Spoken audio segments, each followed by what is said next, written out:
Good morning.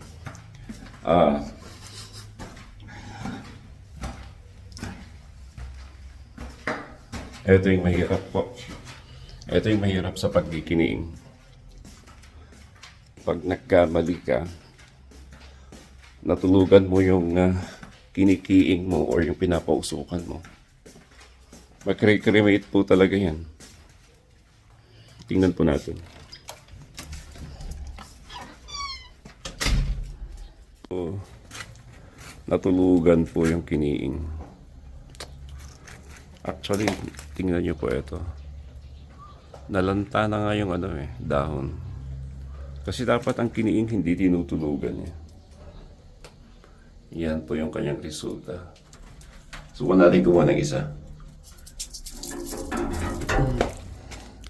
As in, sobrang natusta. Kaya mga nakikiniing dyan, huwag niyong tutulugan yung kiniing nyo.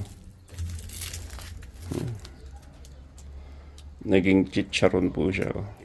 Dapat hindi siya nasosobrahan sa usok. Yung tama lang ba? At saka hindi naman sobrang lakas yung apoy. Ang nangyari po dito, yung nagbabantay, nakatulog po. Ayaw, di ma!